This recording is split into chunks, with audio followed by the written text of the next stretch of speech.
Ja, lep pozdrav tudi z moje strani. Jaz sem Boštjan Blažič, prihajam z Fakultete za elektrotehniko, z katedre za elektroenergetske sisteme in naprave in pri nas se pač ukvarjamo na grobo z obratovanjem omrežij, elektroenergetskih omrežij in med drugim tudi z pametnimi elektroenergetskimi omrežji oziroma naprednimi, tako kot mogoče bil boljši izraz. Podobno kot števci, tudi omrežja zaenkrat še niso prav preveč pametna, so pa napredna, to pa ja. Vseeno pač uporabljam izraz pametna, zato ker je to termin, ki se je precej uveljavil v širši javnosti. Mogoče za začetek en tak malo širši vpogled v oskrbo z energijo z perspektive celotne Evropske unije in sicer za začetek mogoče malo o energetski odvisnosti, se pravi Evrope. Ta graf vam podaja vrednosti, koliko energentov uvozimo glede na tisto, kar porabimo. Se pravi, gre za vse energente, ne samo za električno energijo. Kot vidite, v letu 2011 je Evropska unija uvozila 53,8% energentov, leta 2001 je bil ta delež 47,4%, se pravi približno 10% povišanje.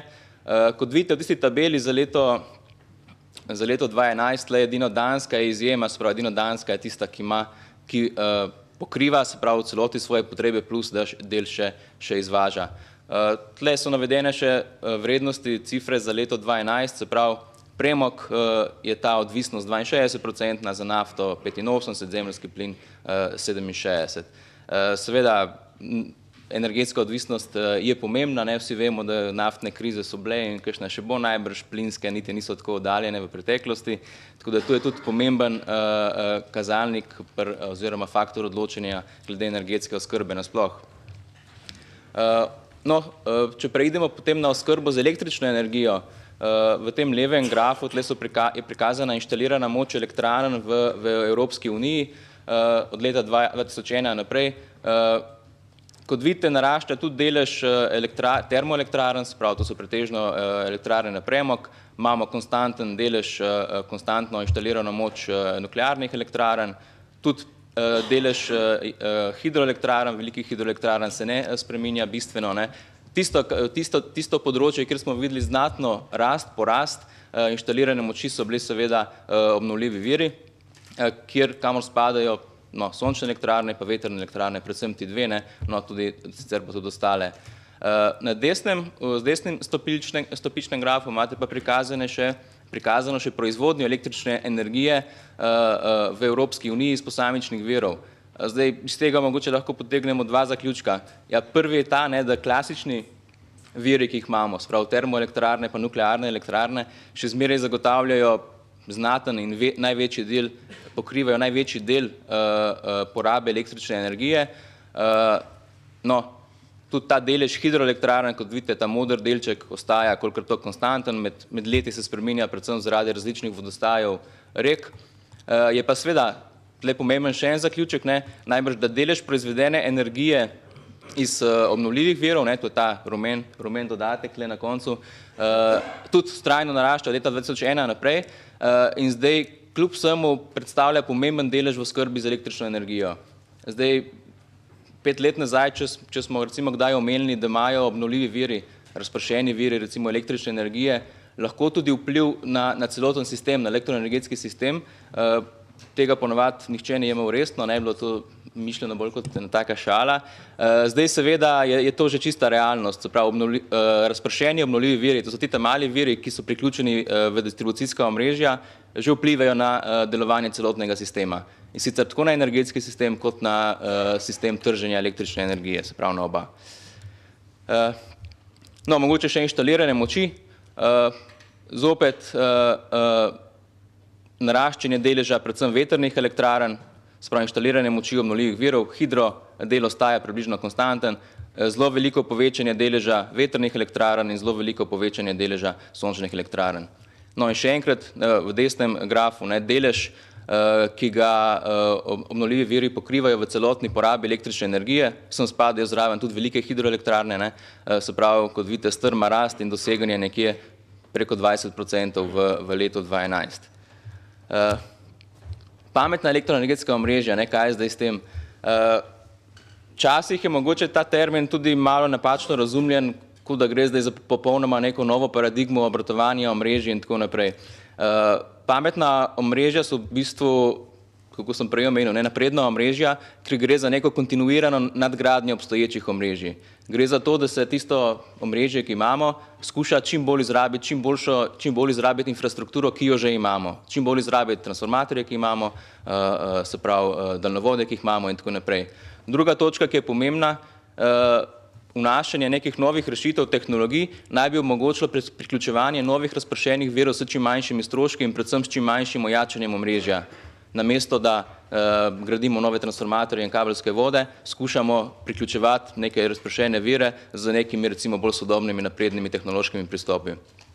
Ocena stroškov, ki je bila narejena, sicer pač ocena, to je še zmeraj ocena, da vsak kilovat obnovljivih virov, ki jih priključimo v omrežje, stane operaterja omrežja nekje 450 €, ki jih mora investirati v omrežje, zato da lahko te vire priključi. In to je tista cifra, na katero lahko recimo vplivamo z nekaterimi bolj sodobnimi recimo pristopi priključevanja ali pa načrtovanja omrežja. V vsakem primeru še enkrat poudarjam, gre za nadgradnjo omrežja, gre za kontinuiran razvoj omrežja, gre za stvari, ki jih distributerji počnejo že dolgo časa, že od zmeraj praktično. Se pravi, gre za večanje informatizacije v omrežju, večanje števila merilnih mest, večanje avtomatizacije omrežja in tako naprej. Tu ni neka nova stvar, to so stvari, ki jih distributerji ali pa upravljavci prenosnega omrežja počnejo, že odkar je prvi generator zabrnel. Tisto, kar se je spremenilo v zadnjih letih, seveda je, da se je povečalo število razpršenih virov, ki vplivajo na delovanje omrežja in da je to treba upoštevati. In da recimo vse te tehnologije, ki jih uvajamo v omrežje, tudi ta vse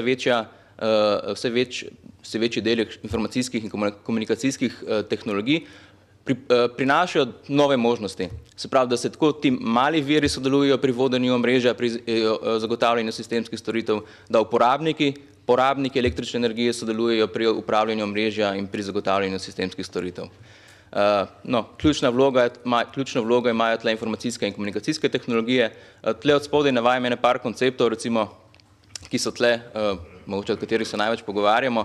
Koordiniran nadzor napetosti, kjer sodelujejo tudi viri, ki so priključeni v distribucijsko omrežje, upravljanje s porabo, se pravi, da je aktivna vloga porabnika v omrežju, virtualna elektrarna, gre za agregiranje ponudbe recimo večjega števila manjših elektrarn, ki potem nastopa na trgu kot enoten ponudnik. Mikroomrežja je že malo bolj eksotična, recimo temu rešitev, predvsem stališča, da ni tako poceni. Se pravi, da neko omrežje, lokalno omrežje lahko deluje tudi lokalno, ne samo priključeno na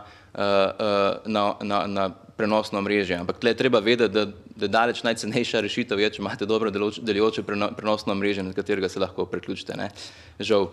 Mikroomrežja so pač aktualna predvsem na fizičnih otokih, na otokih, tam jih jasno imajo, ampak z višjo ceno kot recimo kontinentalna omrežja.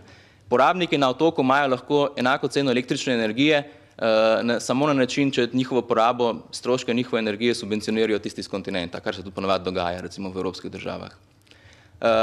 Glavne cilji potem pametnih omrežjih so optimizacija delovanja, kar se tiče znižanja izgub, pretokov, jalove moči, števila preklopov in tako naprej, ekonomska optimizacija delovanja, večja fleksibilnost prilagajanja porabe razmeram v omrežju in seveda, če imate neko stvar močno informatizirano, podobno kot imamo recimo vsi mobilne telefone, pametne telefone, potem je to pač odlična prilika tudi za uvajanje novih storitev, ki jih lahko na tej osnovi naredite. Program razvoja pametnih omrežij v Sloveniji je bil narejen na Elektroinštitutu Milan Vidmar skupaj s Fakulteto za elektrotehniko. To je nek poskus recimo priprave nekega programa, ki bi nakazal smer razvoja recimo distribucijskih omrežij v Sloveniji. Glavni cilji so predvsem zmanjševanje stroškov zaradi priključevanja razpršenih virov in omogočiti slovenski industriji razvoj izdelkov in rešitev. Kaj to pomeni? Če imamo v Sloveniji neka omrežja, neke demonstracijske poligone, kjer lahko slovenska industrija testira svoje rešitve, s tem pridobi referenco in s tem je omogočeno tudi prodajanje teh izdelkov potem v tujini. Brez domačih referenc pač težko prodrejo na tuje trge, je pa jasno, da podjetja, ki so relativno velika, ne, da jim slovenski trg ne more predstavljati ne vem kako visokega deleža. Področja, ki so bila pokrita v tem programu, so predvsem napredno merjenje, upravljanje s proizvodnjo in porabo, pa sodobni koncepti priključevanja razpršenih virov, no pa tudi infrastruktura za električna vozila, ki je mogoče malo bolj oddaljen cilj, ne, pač odvisno od tega, kdaj se bo pojavil nek znaten delež električnih vozil. Ta program je ovrednotil potem, kakšna vlaganja so potrebna v omrežje, kakšne bi bile koristi od tega. Tle imate potem ta graf, tukaj je prikazano, kakšna so vlaganja z smart grids, z pametnim omrežjem, to je ta modri stolpec, brez je pa ta rdeč. Ocena, ki je bila podana, je taka, da je seveda za pametna omrežja potrebna neka višja začetna investicija, ocena je bila 320 milijonov evrov, da bi do leta 2030 dosegli skupni prihranek, kumulativni prihranek 500 milijonov, ne, in to 500 milijonov od tistih 4,2 milijarde, kolikor je ocena, da so potrebna vlaganja v distribucijska omrežja. Mogoče bi omenil še par izkušenj zelo na hitro sosedov, Avstrijo pa Nemčijo, mogoče najprej Avstrija. Oni so se že kar nekaj let nazaj, 4-5, lotili demonstracijskih projektov v posamičnih regijah. Ti projekti zdaj že vsi laufajo, so že v drugih fazah in tako naprej. Predvsem so se ukvarjali z koordinirano regulacijo napetosti, ker je prav regulacija napetosti v distribuciji ponavadi prvi problem, ki se pojavi v zvezi z večanjem števila deleža razpršenih virov. Tukaj je podanih ene par zaključkov, recimo, in sicer kakšno zmanjšanje stroškov omogočajo določene pametne rešitve v omrežjih v primerjavi z klasičnim ojačanjem omrežja, se pravi gradnjo novih vodov in tako naprej. No, zasnova projekta je bila taka, imamo v neko omrežje, tam imamo en določen delež razpršenih virov.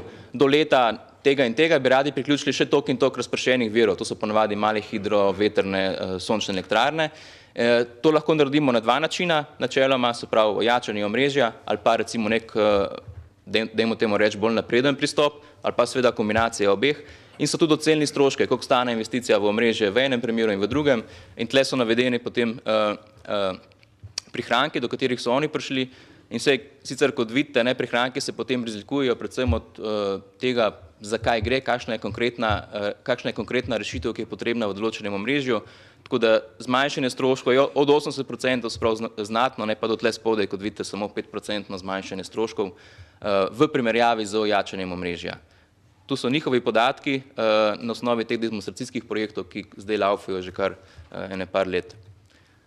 Mogoče še izkušnje Nemčije s sončnimi elektrarnami, tle je tudi dosti zgodbic, ki krožijo okrog.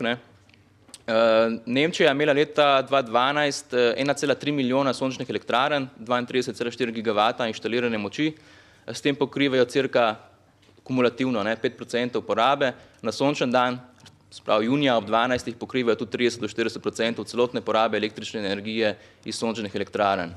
Cena leta 2013, nekje sred leta 2013, za 10 kilovaten sistem je znašala nekje 1700 evrov na kilovat. Feed-in tarifa v Nemčiji 10 do 15 centov na kilovatno uro, 10 centov za manjše, 15 centov za večje. Cena električne energije za gospodinjske odjemalce 29 centov, kar visoka, ne?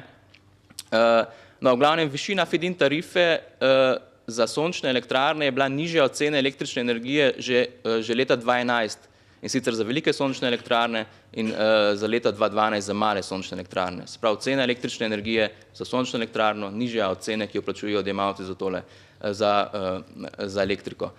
To enostavno pomeni, da se odjemalcu, če ima sončno elektrarno, splača porabiti svojo energijo v lastnem gospodinjstvu, če mu seveda sistem to omogoča, ne.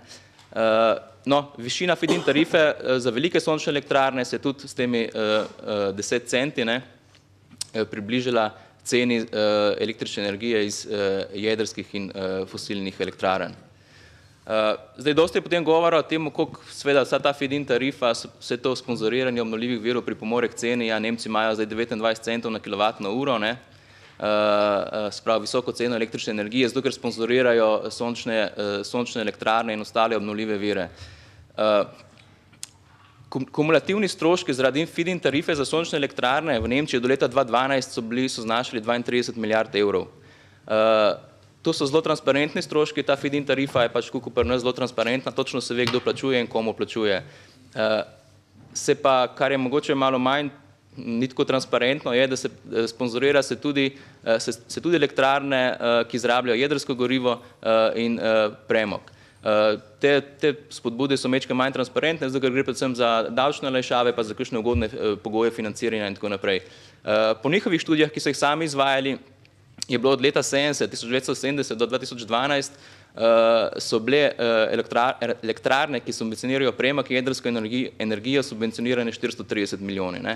Tako da pač toliko o tem mogoče, kaj subvencioniramo in kaj ne. Sej, najbrž je vsem jasno, da tudi jedrska elektrarna, prva, ki je bila postavljena, da je ni subvencioniral privatni sektor, da to je šlo jasno za javno investicijo. Sploh pa prva jedrska elektrarna, kot veste, ni bila elektrarna, ampak je bila podmornica na jedrski pogon. No, še vplivi mogoče teh sončnih elektrarn na cene električne energije. Ja, jasno, zgodilo se je to, da je proizvodnja srednjeva iz sončnih elektrarn velika in s tem precej zmanjša rentabilnost tistih klasičnih velikih elektrarn, ki so prej pokrivala to konico. Ta rentabilnost teh elektrarn se jasno precej zmanjša.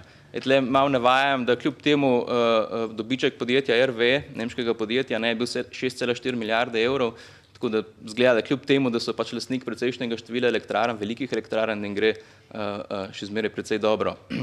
Višanje cen električne energije odjemalcev zaradi obnovljivih virov. Od teh 29 centov, ki jih plačujejo odjemalci, ki so jih plačevali leta 2013, je šlo 2,29 centa zaradi obnovljivih virov in 1,38 centa za sončne elektrarne. Sprav, od teh 2,29 je bilo 1,38 centa za sončne elektrarne. Sprav, celotni ceni električne energije, 30 centov, je šlo 1,4 centa potem za sončne elektrarne. Ostalo povišanje cen ni imelo veze z sončnimi elektrarnami, ampak ne vem, z dajatvami, z dajatvami in zvišanjem in s tem, da so tudi distributerji izkoristili priliko in so kakšno ceno malo povišali zaradi tega, ker se je pač to dalo. Mogoče še ena stvar, ki je tudi zanimiva. Sprav, sončne elektrarne znižajo ceno električne energije recimo v popoldanski konici. Kdo ima korist od nižje cene? Ja, predvsem energetsko intenzivna industrija. Zato, ker je cena električne energije nizka, je potem ta razlika med tisto ceno električne energije in proizvodno ceno sončne elektrarne visoka. Se pravi, se poveča ta tarifa, feed-in tarifa, ki jo morajo plačevati odjemalci. Ampak zanimivo pa je, recimo, da so v Nemčiji te veliki energetski porabniki, industrija, ki je intenziven porabnik energije, izvzeta iz te sheme. Se pravi, ne plačujejo podpore za obnovljive vire. To jasno pomeni, da največ koristi od nižje cene srednjeva ima industrija, tisti, ki to plača, to razliko so potem pa gospodinjski odjemalci. Zdaj seveda tu ni nek lapsus, to je pač njihova politična odločitev, kar je jasno, mislim, da je pač cena električne energije v veliki meri tudi politična odločitev in manj kaj drugega. No, zdaj mogoče še na kratko, oziroma o elektroenergetskih omrežjih in naravnih katastrofah. Zdaj, za začetek moramo vedeti, da so energetska omrežja, ki jih imamo, zelo zanesljiva. Če govorimo o neprekinjenosti oskrbe, recimo tle imam podatke za distribucijo v tabeli za leto 2012. Ta tabela podaja poprečno trajanje prekinitve na odjemalca zaradi vzrokov, ki so na strani samega distributerja. Kot vidite, Elektro Gorenjska 15 minut, sprav 15 minut v povprečju na odjemalca na leto. Druge distribucije tam cirka 40, 50, 60 minut na leto na odjemalca. To je zaradi vzrokov, ki so na strani distributerja. Če prištejete zraven še ostale napovedane prekinitve, višjo silo, sprav neurja in tako naprej, se te cifre za leta 2010-2012 gibljajo tam nekje med 180, 200, 300 minut. Se pravi, recimo cirka 3-4 ure na povprečju na odjemalca na leto. Če pogledamo leto 2012 za prenosno omrežje, ki je bilo relativno slabo leto za prenosno omrežje, je bilo tako imenovane nedobavljene električne energije cirka za 1 gigavatno uro. 1 gigavatno uro, od te gigavatne ure je šlo 0,8 gigavatne ure je bila posledica samo enega dogodka, in sicer neurje na Gorenjskem 12.9.2012. Kljub temu, da je bilo, recimo, če primerjate s prejšnjimi leti, ta 1 gigavatna ura je precej visoka številka, ampak kljub vsemu dobavljena električna energija v letu 2012 je bila pa 13.500 gigavatnih ur. Od tega nedobavljene je bilo 1. Pri zanesljivosti obratovanja prenosnega omrežja ponovadi govorimo o 4 devetkah, se pravi, da je omrežje 99,99% zanesljivo in da toliko časa omogoča dobavo energije odjemalcem. Zdaj, tle ni vprašanje, ali je 97% zanesljivo ali 99% zanesljivo, lahko se pogovarjamo o zadnji decimalki, ali je 99,95 ali je 99,99. To je stališča obratovalne gotovosti, recimo, ki jo imamo zdaj. Zdaj, kar se tiče same priprave omrežij na neke izredne dogodke, nesreče, karkoli, zdaj imamo načeloma dve opcije, ali se osredotočamo na posledice, da so prav, ko neka nesreča nastopi, da smo čim bolj pripravljeni na to in da znamo posledice sanirati, bodisi se pravi z angažiranjem gasilcev, civilne zaščite, vojska, tako kot se je zdaj dogajalo ob tem žledu, da imamo dovoljšne število agregatov, ki potem omogočajo vsaj neko približno napajanje določenih območij. Lahko se pa osredotočimo tudi jasno na povečanje odpornosti omrežja na take dogodke. Tle treba vedeti, da te naravne nesreče, ki lahko nastopijo, so različne. Žled, neurje, potres, visoka vročina, premrzlo, in da vsaka od teh mogoče zahteva majčkeno različen pristop. Ne zahtevajo vse te nesreče, recimo, ali pa vremenske neprilike, ki jih je načeloma zmeraj več, čisto iste rešitve. Povečanje odpornosti omrežja je mogoče z ojačanjem infrastrukture, stebri, daljnovodi, mogoče tudi s tem kabliranjem omrežja, ki se zdaj v zadnjih dneh, mesecih precej omenja. Zdaj, tle par stvari vseeno nujno vedeti. Če govorimo o kabliranju v prenosnem omrežju, je tega v svetu in v Evropi zelo malo. Kabelski vod v prenosnem omrežju, se pravi na napetostnih nivojih 110, 220 pa 400 kV, je od 5 do 20 krat dražji od nadzemnega voda. Ta faktor, ta razpon je zdaj odvisen predvsem od terena. Eno je, če gradite vi v ravnini, kjer je zemlja, drugo, če je kamnit teren, tretjo, če gradite po nekih hribih. Delež kabelskih vodov v Evropi na 400 kV 0,5%, glede na celotno dolžino omrežja 220 kV 2%, glede na celotno dolžino omrežja 110-150 kV pa 0,6%. Kabelski vodi na teh napetostnih nivojih v prenosnem omrežju se gradijo tam, kjer drugače ne gre. Pod deli mesta, pod avtocestami, pod letališči in tako naprej. Zgodba o distribuciji je drugačna. Kabelski vod je tle od 1,5 do 5 krat dražji, spet odvisno od terena. Eno je, če vi bi radi kablirali v mestu pod cesto, kjer je treba skopati luknjo, asfalt stran, asfalt gor, zapreti ulico in tako naprej. Drugo je, če kablirate pač v nekem relativno preprostem terenu, kjer so gradbeni posegi enostavni. Tudi tle se razlikujejo deleži kabelskega omrežja v distribuciji tudi med evropskimi državami. Avstrija recimo 15%, tudi zaradi geografije, jasno. Nizozemska 100% kablirana na srednji napetosti, tudi zaradi geografije. Nemčija 60%. In dejansko res delež okvar v omrežjih, ki so kablirana, je potem znatno manjši, zato ker pač drevo napade na kabel, tako kot na nadzemni vod strela ga tudi ne udari in tako naprej, in s tem se seveda odrečemo velikemu številu prekinitev napajanja. Je pa seveda s tem povezana cena. Ta faktor 1,5 ali pa 5 ni tako majhen. Zdaj, konkretne cifre, če imate recimo za nadzemni vod v distribuciji 40 tisoč evrov, potem je recimo kabel od 60 tisoč evrov naprej, pa do 200 tisoč evrov na kilometr za ceno kabla. No, če zdaj pustimo ob strani ojačanje omrežja pa kabliranje omrežja, potem je tista aktualna možnost tudi samooskrba z električno energijo. To pomeni tudi, da ste vi kot gospodinjstvo ali pa vi kot neka organizacija sposobni zagotoviti lastno porabo iz lastnih virov. Jasno, tle morate imeti potem ustrezen vir. Če v primeru, recimo zdaj, ko smo imeli tale žled, če imate sončno elektrarno in oblačno vreme, bo tale sončna elektrarna bolj malo stvari napajala. Zagotovo ne kuhalne plošče, mogoče bo pa nafiljala mobitele, recimo. Se pravi, ustrezni viri. To je ena stvar. Druga stvar je možnosti uporabe hranilnikov. Jasno, uporaba hranilnikov vam znatno podrži investicijo in tle se je smiselno vprašati, do kolikih letih se tista investicija povrne, če sploh kdaj. Dodatna avtomatizacija omrežja, to je recimo mišljeno s tem, da se ob neki okvari, recimo, da imate hitrejše signaliziranje, kje je do okvare prišlo, da je omogočeno prenapajanje iz nekih drugih delov omrežja in tako naprej. Tu ni neka nova tehnologija, to je pač stalen, splošen postopek, ki ga izvajajo tako distribucija kot tudi prenos. In to tudi, se pravi, avtomatizacijo omrežja stalno povečujejo in tudi omogočajo, recimo tam, kjer je to mogoče, seveda prenapajanje omrežja iz drugih vodov, če je to potrebno in če je to možno. Zdaj v primeru Postojne, ko je pri tem žledu, pač če so vsi vodi padli dol, potem tle nekaj dosti opcij za napajanje.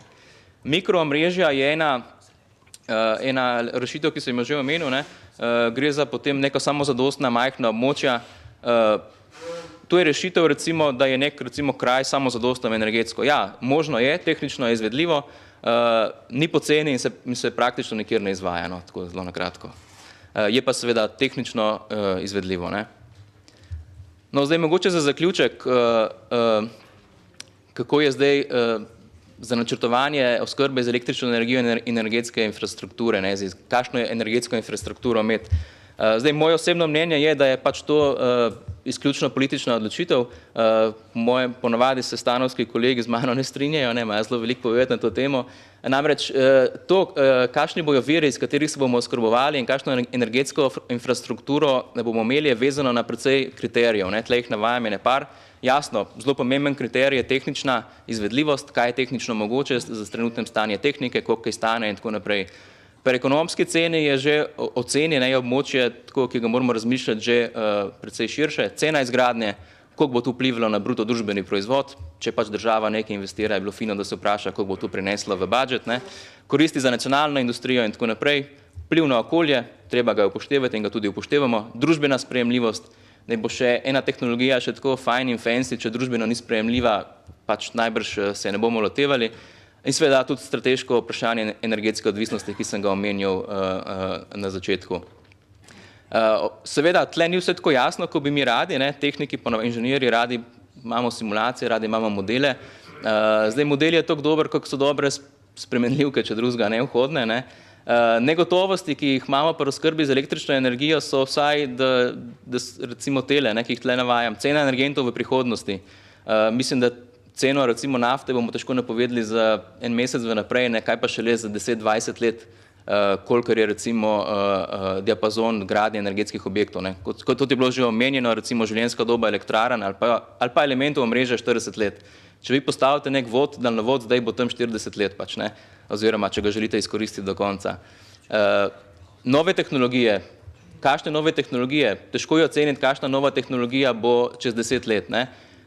Različno bi se odločili, če gradite eno sončno elektrarno zdaj pa pred 10 leti, ki je čisto drugačna cena. Pogostost, jakost naravnih nesreč. Težko je predvideti ta dejavnik.